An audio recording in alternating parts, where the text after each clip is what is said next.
Man, it seems like everybody going through this around the world, but nobody never talk about it. But it's social media consumption, man. Envy and everything. I just been thinking a lot, though. Hey, I've been hanging in a room, watching everybody move.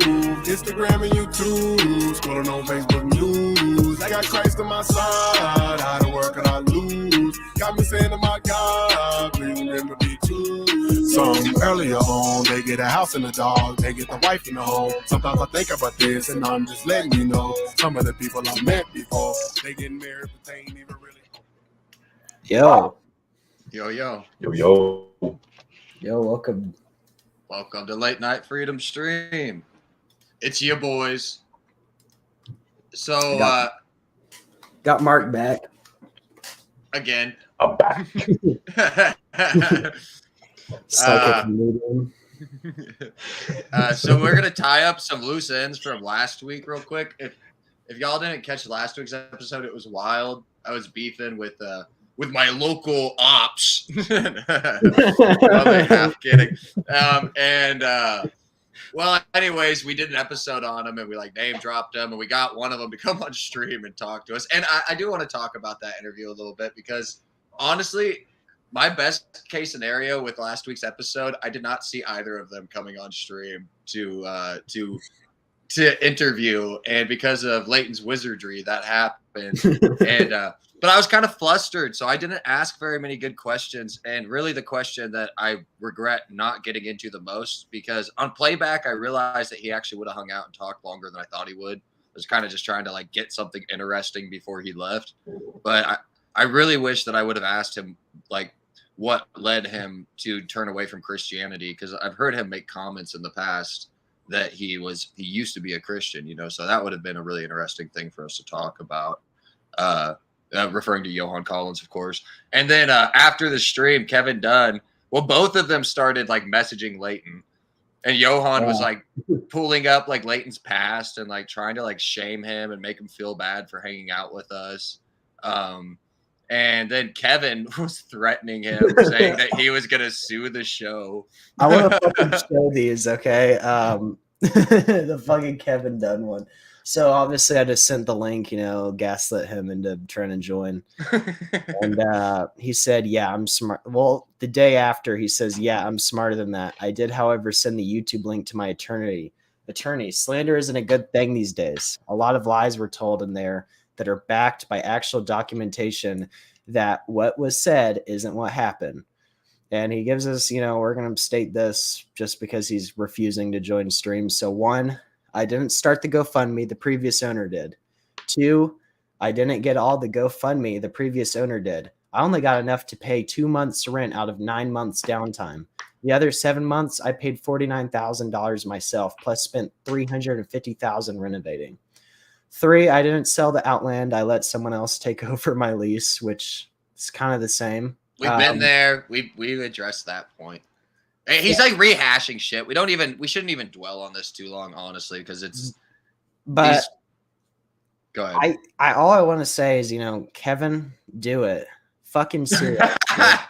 No balls. I know you won't. You know why? Because you will look like an idiot. You'll look like an actual idiot, and your reputation is already fucking far gone. So it would probably not be a smart decision to sue a small local podcast, because the judge is going to think you're an idiot. Your lawyer is going to think you're an idiot, and everyone who hates you is going to think you're more of an idiot, and even more people are going to think you're an idiot. Go on. Yeah, go ahead and do it, Kevin. I dare you. I dare you. Well, here's the real deal with this. For you to sue liability, you have to prove that I lost you money. And we don't make money. I can prove that you are part of the reason that I lost money, because you got on Johan's campaign to make sure everybody in the music scene wouldn't employ me. So you did fuck with my bottom line, dude. So if you want to talk about defamation or libel, small court claims, I'm the one who's got a case here, bro. So it's just funny. And another thing about it is that he also said somewhere in here that there are others, but I'm done typing. Podcasts are held to the same standard as news reporting outlets. You can't just say whatever you want. This will be handled. That's And fake it's like, news. shut up. You're Frankly, shit like Joe Rogan, Really? CNN, and KYK. Are you kidding me? yeah, we're shaking. Yeah, your judge he's gonna look at this case and he's gonna be like, this guy's a fucking idiot. There's a couple of points tonight that I really want to like hammer home, which is we are actually in a spiritual battle in the world, and you can see it manifest locally, even if you're not from Springfield, which you probably are if you're watching this show. You know, we are in a spiritual war, and the truth is kind of surrounded on all sides by lies. And what I mean by that is that the institutional power is in the hands of deception right now, where, you know, all of these public institutions are kind of overrun with leftists and people who want to undermine Western values. And a good illustration of this is, I think it's pull up that Daily Beast link I have in the private chat, Leighton. This was kind of going around, and it gives you an idea of like what like liberal elites think. Even liberal elites in this town. It says white rural Trump supporters are a threat to democracy. So it's this idea that is becoming more popular among leftists that the problem with America is middle America, conservative, like hardworking, God-fearing people are a threat to their democracy. Can you read a little bit of this, Leighton? In the popular imagination of many Americans, particularly those on the left side of the political spectrum, the typical MAGA supporter is a rural resident who hates black and brown people, loves liberals, loves God and guns, and believes in myriad conspiracy theories, has little faith in democracy, is willing to use violence to achieve their goals, as thousands did on January 6th. Yeah, like BLM. Oh wait, those aren't white conservatives. Sorry. Go, keep reading. According to a new book, White Rural Rage. Say that 5 times fast. The threat to American democracy. These aren't hurtful. Elitist stereotypes by Celia corridor denizens and bubble-dwelling liberals. They're facts. Okay, that's enough for now. So you see my point where there's this like contempt towards rural America, and I bring this up because Mark, I don't know if you can link that Reddit post we were looking at, but there's a Springfielder Redditor that's clearly like a downtowner that's like, man, these rural Missourians are trying to take away our rights. It's like, no, dude. No, that's not what rural Missourians want you to fucking quit trying to read books about being gay to their kids. That's what rural Missourians want. And so the point I'm trying to illustrate here is that this is a spiritual battle. And people on the left are representing some real evil right now. You know, there's evil on the right, too. Speaking of which, Nikki Haley dropped out of the race yesterday or 2 days ago. I knew she was. She kept, like, taking losses. Yeah. She needs to quit while she's behind. She's like the end boss of new rhinos. You know, like, I just don't even see how she could run as a conservative in good faith. And that's why I don't think she is a good faith actor or politician. And I'm glad she dropped out. And actually, I have a link that's relevant to this. Brittany Dyer, if you could go to her page, Leighton, she posted, reposted this thing by this like rabbi. We're going to get into this because this shit is insane. This is a weird rabbit hole right here. Yeah, but so you should go to the post about keep scrolling down. It's a video. I found it. It's click on that one real quick. Yeah, this. So, wait, no, click back. Click back. Oh, click back. Scroll down. Go play that video. Or read the caption first and then play the video. This video sums up the GOP too well. If they will not listen to their own party members, how can we ever expect them to listen to others' opposing views? Plain and simple, they won't. They only want what's best for them. And the audio's not playing. Rewind. Ladies and gentlemen. Rewind. I'm here to nominate Nikki.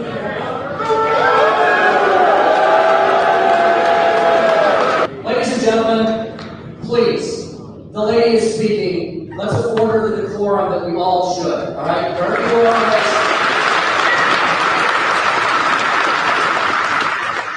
We proper civil way. If we don't, the caucus will be terminated and the state party will choose the delegates. That's the way it goes. I'd like to complete our caucus so we can have a final result of this caucus. Please let the lady speak and give her the same forum you gave the first speaker. On January 6th, 5 police officers died. 150 were injured. Due to the lack of support from Donald Trump, later on, this is important, y'all. After Donald Trump refused to support the Capitol police officers, 2 of them committed suicide. Okay, so stop the video. So this chick's a bad faith actor. She's obviously a plant. They already had the post made up when they had the camera person there with the chick at the Trump caucus rally that's going to get up and go, "Oh, Nikki Haley's better than Trump because January 6th is bad." Yeah, she deserves to be booed. Are you kidding me? And so anyways, the more interesting thing than this is if you leave this video and you scroll back up and you go to that rabbi's page, Leighton. Yeah. That rabbi, it's a guy from St. Louis. And check out his banner on Facebook. Go to his profile. So it's a gay, LGBTQ rabbi from St. Louis. Scroll down. Look what he's promoting on his page. Camp Indigo Point, a 2-week sleepaway camp for transgender and expansive and LGBTQ youth.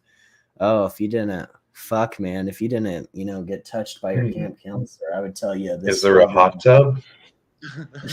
But dude, I went to the website. I think there's a link for it. I Googled it. www.indigopoint.org. Yeah. And literally to become a counselor, you apply via email. There's no video interview. You can do it right on their page. And then the kids aren't allowed to have cell phones while they're at camp, which typically I would be in favor of, except for when you have a bunch of gender confused homosexuals that's the prerequisite to be a counselor, staying in cabins with other children. And then it says in the I think it's on the about camp section, it talks about bunking, and they get to use their preferred pronouns and their preferred gender. So scroll down to where it talks about bunking. I feel like this is so dangerous. Wait, what's their accommodation? Accommodations, that's what it is. Campers stay in yurts or cabins of approximately 12 other campers and 2 to 4 counselors. They bunk the campers based on their grade and personal preference. Our options for bunking align with the experience we found dear to LGBTQ plus youth. We do not bunk campers by any particular gender and instead offer options that allow campers to find affirmation and comfort within their bunk community. All bunks have campers of varied genders in them. Yurts are permanent wooden structures enclosed in fabric and equipped with electricity, bunk beds, wooden shelving, and space to hang out in the middle. Our camps are similarly equipped. Man, I wish I could go to summer camp again. Not this one, but the... So this helps me illustrate my next point. And a camp is wholesome. And all of us went to church camp when we were kids. That's what I went to. That's what everybody used to go to. And it wasn't really political going to church camp. But now everything is political, including camp.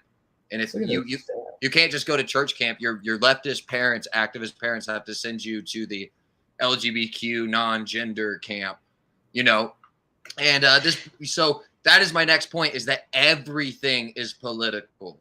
Everything, even the way that you monitor your own thoughts and decide what you focus on and do not focus on, and the kind of restraints you put on yourself are political. That is a political action. I think it was Aristotle or Plato, I can't remember now. He talks about man being a political creature. And that's one of the things that distinguishes us from animals, is that we have civilizations and we have to have this more complex kind of facility to recognize truth and good and be able to legislate it and have laws that work based in natural law, like the way things actually are. And there's such a divide in American politics now that the left does not believe in natural law anymore. This is $2,400 per camper, by the way. That's insane. And so I'm going to share my screen now, Leighton, because I have a bunch of stuff that I want to show people. So this article was written Well, first I'll show you Reddit's response, because the article was shared on Reddit by Claudette Riley, who's the author. I'm assuming this is her Reddit name. It says, pastor wants to reshape SPS school board by electing conservative majority. And the top comments, so much for separation of church and state. If churches can be involved in politics, they need to pay taxes. 155 upvotes. And it's just, and for reference, I want to show you, there are leftist churches like the Venues. This is our main gay church in town. And those lists too. True, Leighton. But this is the pastor's blog that is on the Venue's website, and it shows you his politics. This is Philip Wright, the pastor of the Venue's church. Thoughts and prayers. Here we go again. Another mass shooting, another round of thoughts and prayers. I'm not denigrating thoughts and prayers. I want to be more thoughtful and prayerful. But when we've been thinking and praying since Columbine and the problem seems worse than ever, just look at these ever increasing numbers of mass shootings in the U.S. Thoughts and prayers don't seem to be working. I wonder if God is telling us what he told the people of Judah through Isaiah. I cannot bear your worthless assemblies. When you spread out your hands in prayer, I hide my eyes from you. Even when you offer me prayers, I'm not listening. Why is God not listening to our prayers? Glad you asked. Your hands are full of blood. Take your evil deeds out of my sight. Stop doing wrong. Learn to do right. Seek justice. Defend the oppressed. Isaiah 1:11 through 18. That's like God is saying that today, the U.S. today, hands full of blood, the emptiness of thoughts and prayers.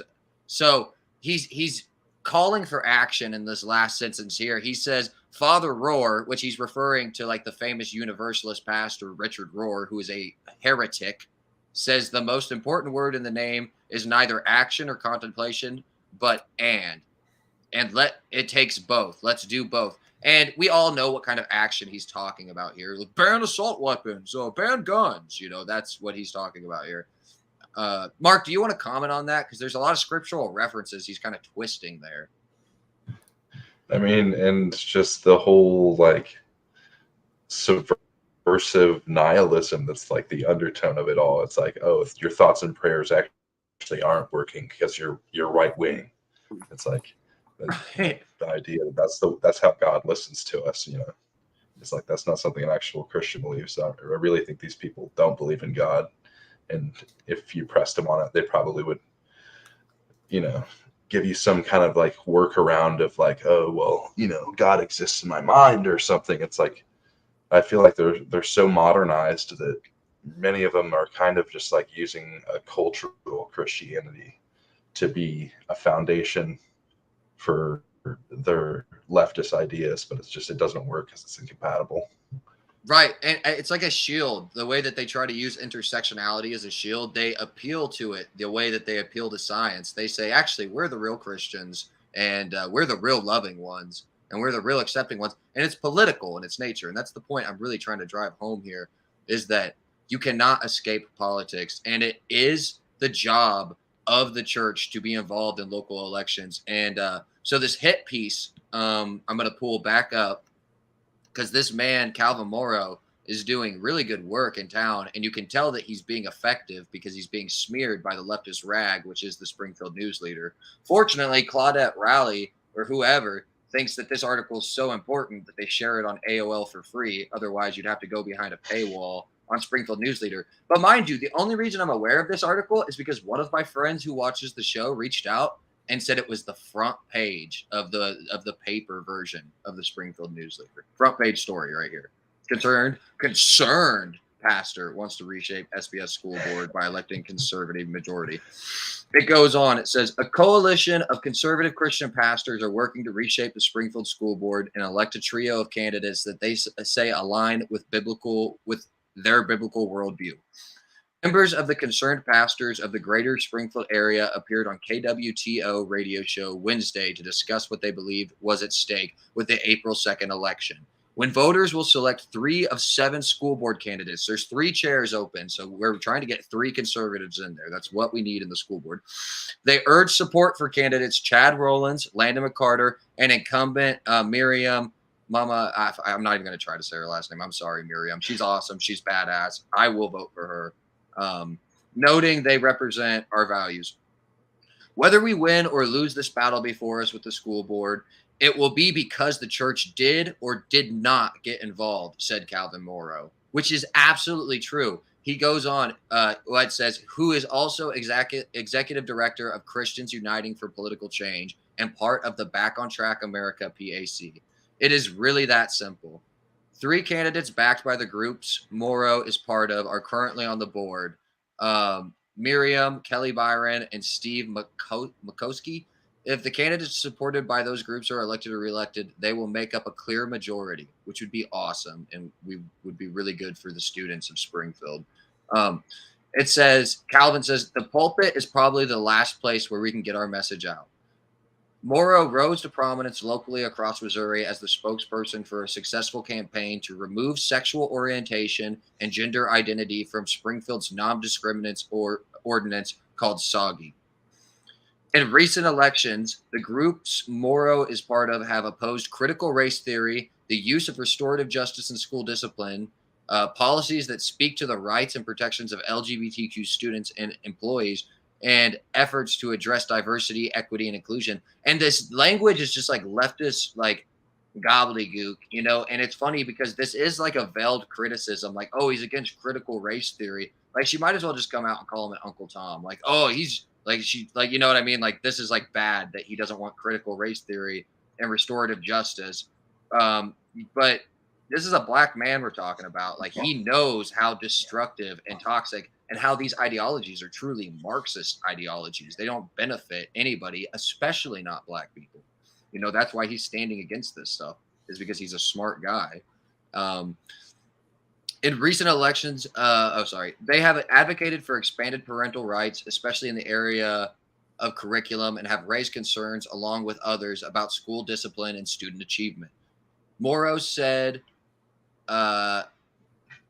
Miriam was the first candidate we were able to get on board, and she's awesome. And she's the one who got in trouble for telling a class full of black kids that they didn't all actually raise their hand about being discriminated against when a black teacher did like an exercise and had the kids put their heads down and raise their hands if they experienced discrimination. And like 2 kids put their hands up.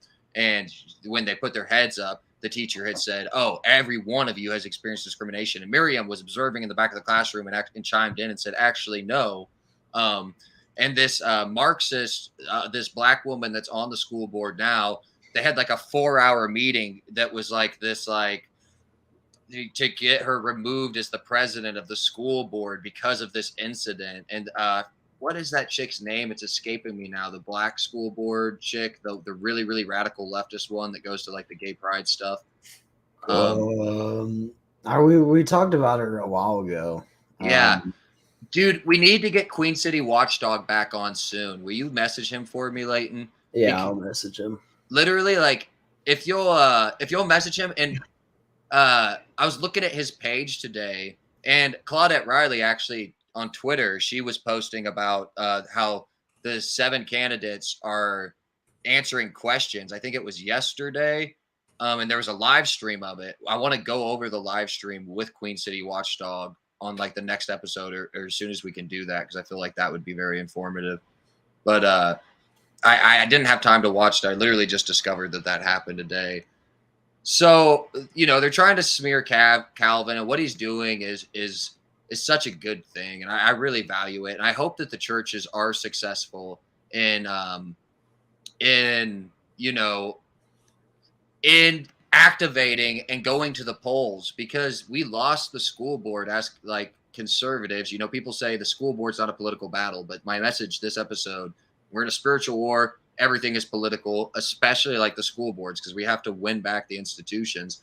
You know, it is a political battle, and the power is on the side of the left right now. And a good example of that is like if you search about the endorsements for the school board, the Springfield News-Leader does have 2 articles, but they split it up and kind of like make it hard to figure out what's going on. Where the Springfield Daily Citizen, which is more bipartisan, says 2 groups endorsed candidates in Springfield school boards.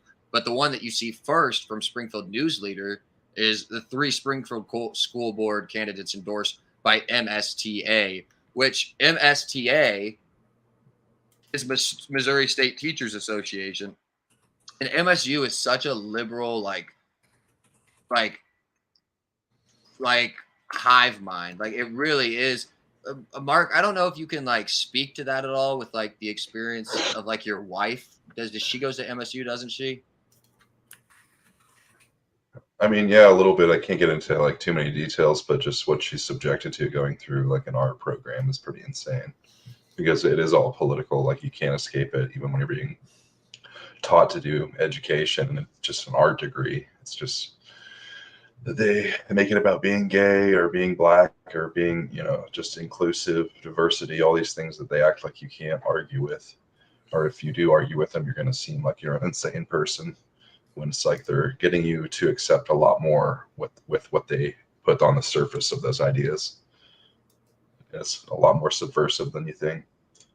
Yeah, so people see that and they're like, oh, well, the Missouri's, the MSU like teachers union or whatever endorses it, and people will try to make the argument, oh, that means that these people are more qualified to be on the school board because a school is like associated with their endorsement. But it means quite the opposite. It means that they're political activists, and this institution that is overtaken by political activists is endorsing other political activists to use for its ends in school boards. So all of that to say, the Springfield News-Leader is so full of like just like leftist activists. Like I think it's owned by the Washington Post. Like it's pretty hot garbage. It's very partisan. And ultimately, I would recommend, you know, for what it's worth, if I could find my link here, I would recommend voting for the candidates endorsed by the school board election Springfield Mo endorsements. That were endorsed by the Vote 417 PAC that Calvin's a member of. So we can take a look here. So that would be, man, I'm so bad with these people's names. The 7 candidates seek 3 open seats on boards. Incumbent Daniel Kincaid, Scott Christ, and Miriam are running against challengers Landon McCarter, Susan Providence, and Chad Rollins. Each voter who marks teachers groups pick 1 incumbent. Voting rights. Come on. So who are the 3 candidates they're endorsing here? Steven. I think Chad Rollins is like the most prominent one that I've heard about. Well, it's Chad Rollins. That guy in the bottom middle is the other like Christian. I think Miriam's on the far right there. Endorses 2 incumbents for Springseed. This is garbage. Springfield News-Leader is absolute garbage. Money, please. It's such garbage. We'll have Queen City Watchdog on soon and help us with this, because he's a lot more informed about this and a lot more involved in the fight. But I think that it is so important for people everywhere, especially conservatives and Christians and blue collar people, to unify and to vote in their local elections. And I would really like to see some positive change happen in Springfield.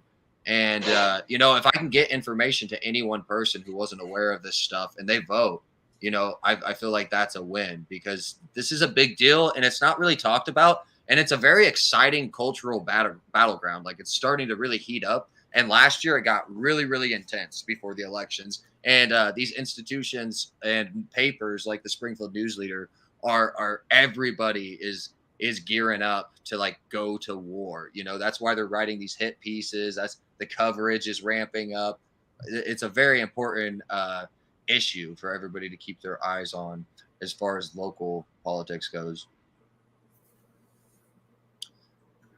Mark,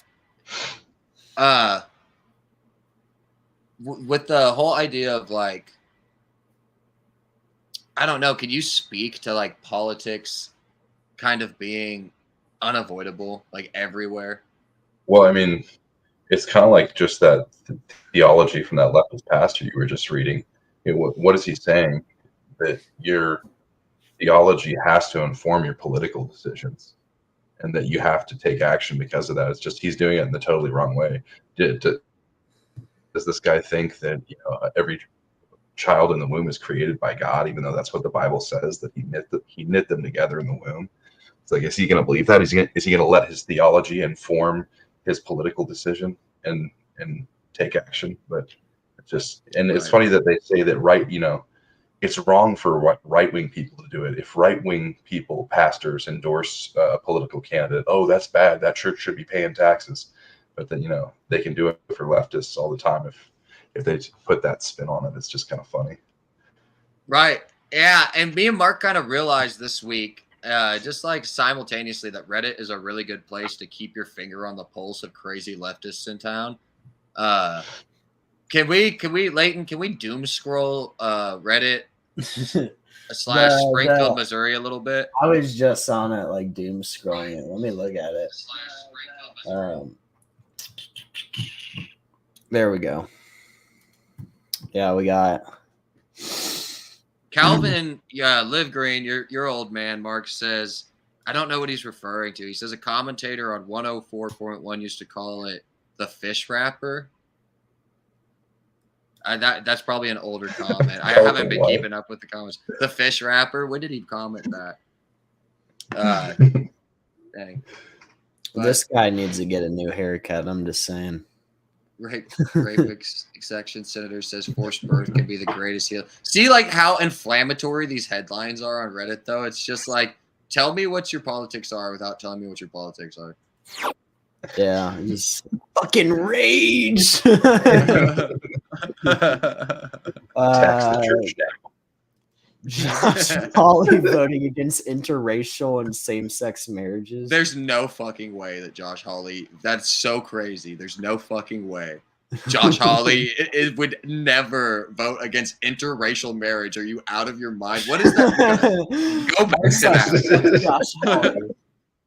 r/fuck Josh Hawley. r/oh my god. And the first thing is just like a rainbow. Yeah. It's, hey, let's see this. Let's see this CNN clip. Just a little piece of it. I'm kind of curious. That's yeah. you have pulled up already on Reddit. Yeah. Senator John Cornyn of Texas is wasting no time in his bid to succeed Republican leader Mitch McConnell. He made it official this morning, saying he thinks the Senate is broken and he, quote, intends to play a major role in fixing it. Cornyn is one of 3 clear frontrunners for the job, all of them, interestingly, named John. But some of the newer and younger senators in the Republican Party there say that they're eager for a break from the past. Listen to Josh Hawley with Manu Raju this morning.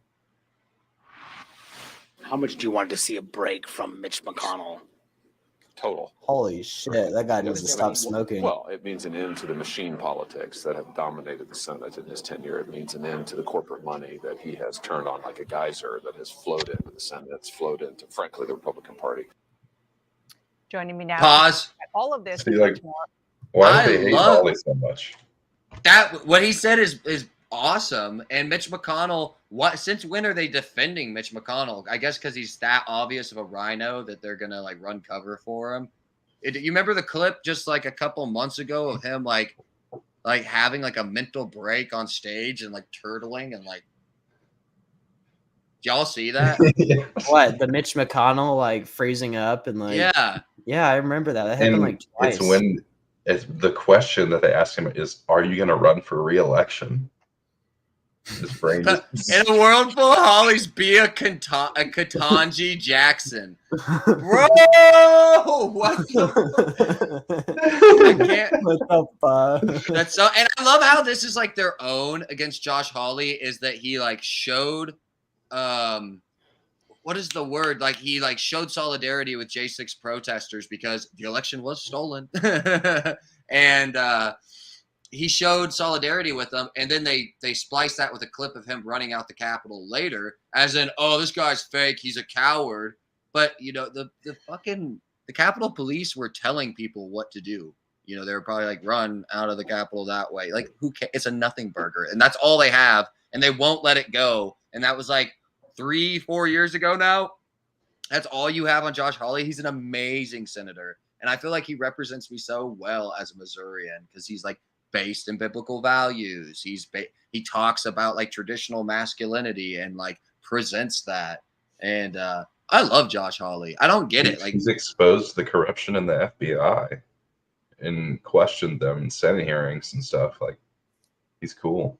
Super cool. Thank you. Yeah, people like love to hate him. Like, even other like libertarians or like Republicans that I know, people just like have like this like instinctual like flex like this reaction where they're like, Josh Hawley. But I'm like, dude, he was actually in town in the Capitol like 2 weeks ago, and he had an event that sold out. So apparently there are a lot of other people that love Josh Hawley too, but they're just not as outspoken as the Josh Hawley haters.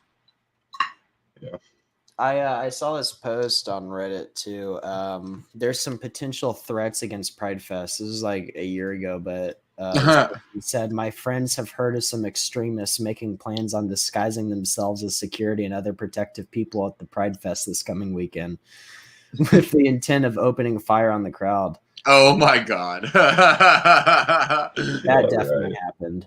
That definitely happened. Yeah, I remember Patriot Front killing everybody at Pride. That was nuts. This part though, kind of, I was a little worried that this was sooner than late or before or whatever.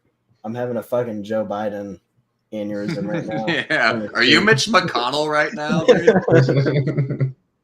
Fucking freeze up on the stream and start staring at the camera. We were supposed to have a leftist from Twitter on to kind of have a conversation with. We want to have more liberal guests and just like people who disagree with us, as well as people who agree with us, of course. But that's too hard for a lot of people to do. I mean, I understand this one person that we had. They were busy today, and we weren't really able to give them an exact time on when it would be today. But we're gonna try for next week. But you know, everyone else I've tried have just been like fucking offing us and telling us no. Yeah. I'm going to be honest, guys. I feel like I nailed all the points that I want to make this episode, and I have a lot of stuff that I need to get done, and I have not had a lot of free time. So if everybody's cool to call it a short episode, that would be fine by me. That'd be awesome. That'd work. I'm sick. I'm ready to go. You're sick nasty, bro. One of the coolest guys I know. All right. Well, cue up some music of some sort, Leighton. Let's send them out in style. YouTube music. Or we can let Mark sing a sick song. Wait, no, we should do AI chat theater since it's so short. AI chat. We should do AI chat theater. So GPT. So let's do write a sketch comedy. Wait, what are you writing? Just getting like the first bit off, and then we can decide what we want to do as topic. Okay, write a sketch comedy with 3 characters about a local school board, a heated local school board election. Where's my MAGA beanie? I gotta get in character. Here, we gotta find more like things to shove in there to make it more funny. Do what? We gotta find another bit to like shove in there to make it funny. Between. Okay, go. I don't know. Mention cigarettes helping. This is one of the things that generated us. Oh yeah, this is a good one. and like the AI kept like giving reasons why trans people should smoke because they'll fuck up their hormonal balance. That's why I smoke. Mentioned somewhere, yeah. Mentioned somewhere. Okay. Okay. Generate. You're gonna have to blow it up for us to be able to read our parts, though. Yeah. A little more. Oh shit! It's cooking. Damn. Okay. Get ready, boys. We got it. Holy shit! Get your holy shit.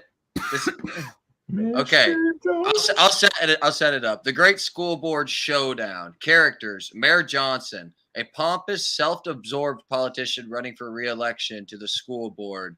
I guess I'll be Mayor Johnson. Miss Smith, a passionate and slightly eccentric retired teacher running against Mayor Johnson. Who wants it? Who wants it? I was the woman last time, so I don't want to take it. I'll be the woman, I guess. Okay. And then Mr. Jones, the laid-back, sarcastic moderator of the school board election. Oh, that's perfect for you, Leighton. That's good. Scene opens in a crowd. I'll let you read the prompts. Scene opens in a crowded town hall. Mayor Johnson and Miss Smith seated at a table facing each other. Mr. Johnson stands at a podium. It starts with you, Leighton. Oh, does it? Oh. Ladies and gentlemen, welcome to the hottest ticket in town, the local school board election debate. Tonight we have the esteemed Mayor Johnson and the delightful Miss Smith vying for your vote. Let the games begin. The audience claps polite. Oh. Yeehaw! Thank you. Thank you. Now let me start by saying, Excuse me, Mayor, but before we begin, I just want to clarify. Are you running for re-election or trying to audition for a role in the Shakespearean drama? The well, as Mayor Johnson smiles, freezes. Well, Miss Smith, I believe in making politics entertaining for the masses. It keeps them engaged. Ah, so you're saying you're more of a court jester than a leader? That's not what I meant at all. All right, let's get back on track. Miss Smith, what do you propose to improve our education system? Thank you for asking, Mr. Jones. I believe in smaller class sizes, more resources for teachers, and promoting diversity and inclusion in our curriculum. Oh, please. What's next, Miss Smith? Are you going to suggest we hand out cigarettes to help trans people transition? The audience gasp and sure how to react. Well, Mayor Johnson, I must say, your imagination is quite creative, but no, I don't believe cigarettes have any place in our education, let alone in the process of transition. Ha! I knew it. You see, folks, this is the kind of nonsense we can expect from my opponent. Let's stay focused, shall we? Mayor Johnson, what's your plan to address the budget cuts affecting our schools? Budget cuts. Yes, well, I propose we implement a DIY education program. Each student gets a shovel and a stack of textbooks, and they can dig their way to knowledge. A few scattered laughs from the audience. Mayor Johnson, with all due respect, that's the most absurd idea I've ever heard. Absurd? Miss Smith, I'll have you know that digging builds character. All right, let's wrap this up. Closing statements, please.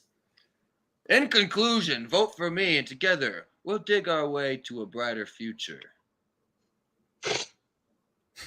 I urge you all to vote for change. Let's leave the shovels in the garden and focus on providing our children with the quality education they deserve. The audience applauds as Mr. Jones stands to signal the end of the debate. Well, folks, it looks like we've reached the end of another riveting school board election debate. Remember to cast your vote wisely, and let's hope the cigarettes stay out of the classroom. The curtain falls as the audience erupts into laughter and applause. I do want to talk about that skit a little bit because I think it's interesting. Unprompted, the good guy in the sketch was the leftist that was like talking about inclusion and shit. And the bad guy in the sketch was like, oh, hard work, rub some dirt in it. Ah! Yeah. Very interesting, chat GBT. Very interesting. Oh, fuck. Let's do like an awful Clayton says, it's Mrs. Smith. Write a comedy sketch with 3 characters. Okay, we need to pick like 3 like famous people to do. Kanye, can it do it? Will it do Kanye? Kanye West. Including Kanye West. Reagan. Henry Kissinger. Oh, Henry Kissinger, let's go. How do you spell Kissinger? Like that? I think so. Yeah. All right, and then Seth Rogen. Clayton says Seth Rogen. Seth Rogen. Okay. What should we make it about? Oh, did you guys see that? I don't know. I'm kind of curious what it'll just write without a prompt there with those 3 characters. That would be pretty funny. Let's see. The unlikely hangout. Let's go. I call Kanye. Can somebody do a good Seth Rogen impression? I don't want to do this, dude. It's too long.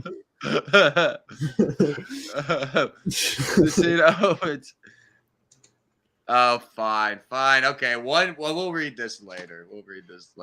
No, come on, Mark. You got to do it. One more. Come on. We already have it prompted. Oh, no. Come on. Okay, the scene opens in a trendy Los Angeles coffee shop. Kanye West is sitting at a table, engrossed in his phone. Henry Kissinger enters, looking around, somewhat bewildered. Seth Rogen follows behind him, laughing at something on his phone. Yo, Kanye, what's up, man? Is that Seth Rogen? Oh, hey, Seth. Didn't expect to see you here. Yeah, just thought I'd grab a coffee before my meeting. Who's your friend? This is... Oh, go ahead. I'll be Henry Kissinger. No, I'll be Henry. Okay. Oh, this is Henry. Henry, meet Seth Rogen. Pleasure to meet you, Mr. Rogen. Call me Seth. So, Kanye, what brings you here? Just chilling, needed a break from the studio. Nice. Hey, Henry, you seem a little lost. You okay? Yes, I'm fine. I'm just trying to get the lay of the land, as they say. Well, you're definitely the right place for good coffee and hip vibes. Hey, Henry, have you ever tried to rap? Rap? I'm afraid not, Mr. West. My talents lie elsewhere. Come on, Henry, give it a shot. It's all about expressing yourself. Yeah, man, just go with the flow. All right, here goes nothing. Diplomacy is my game, making peace without shame. From China to Chile, I negotiate with style. Not bad, Henry. You got potential. Yeah, you could be the next big thing in rap. Oh, I highly doubt that. Thank you for the encouragement. The 3 of them share a moment of laughter before settling back into their seats, enjoying their coffee and each other's company in this unlikely hangout. What the fuck? That was so weird.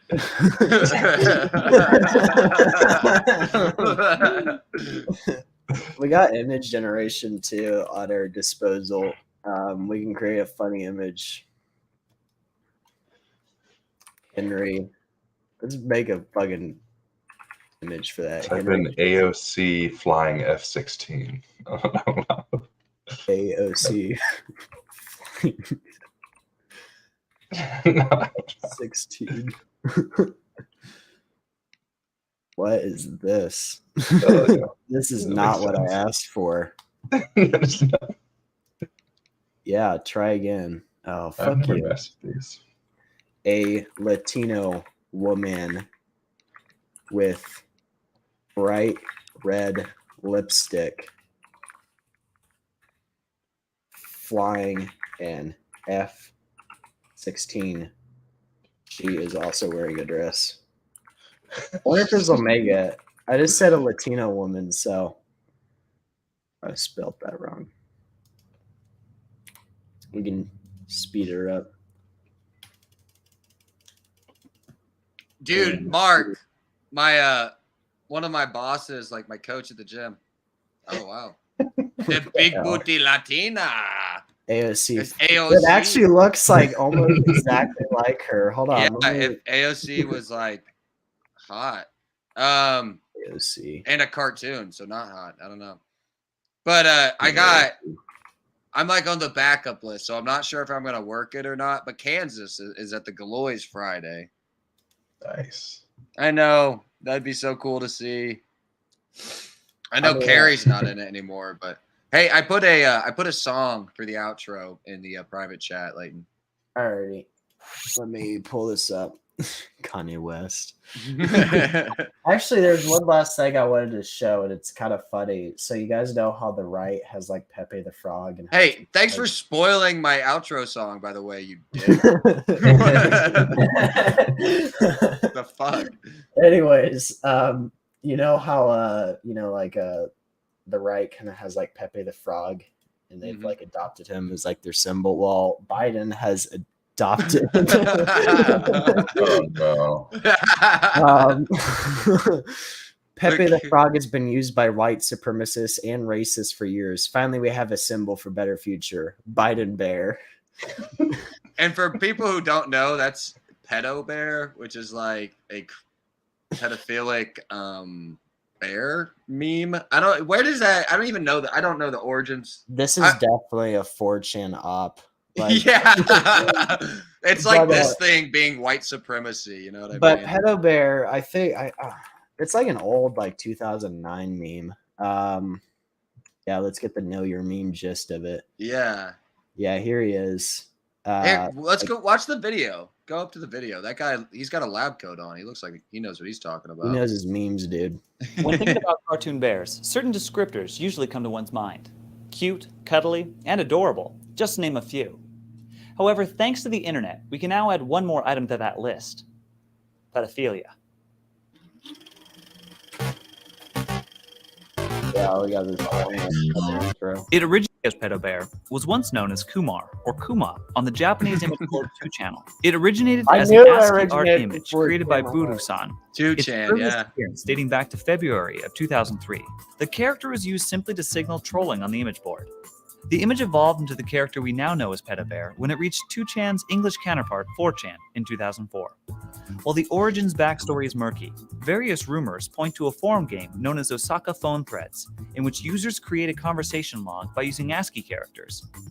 In this thread, an anonymous user responded with Pedo Bear and creepy references to lollies, a slang term used to describe hentai underage female characters. Yeah, we're gonna not watch the rest of this. Yeah. Okay. Hey, well, now you know. Now I know. That makes, really want to that makes see that, though. a lot of sense. You know. Hey, let me get that thing from Men in Black real quick where I can wipe your memory. If you'll look just right in here. Yeah, no. But may 4chan's op be successful, because that'd be funny as fuck, too. Yeah, that's a good one. Hey, we love you guys. Thank you for watching tonight. We'll see you Saturday. Here, let's, yeah. Make it happen.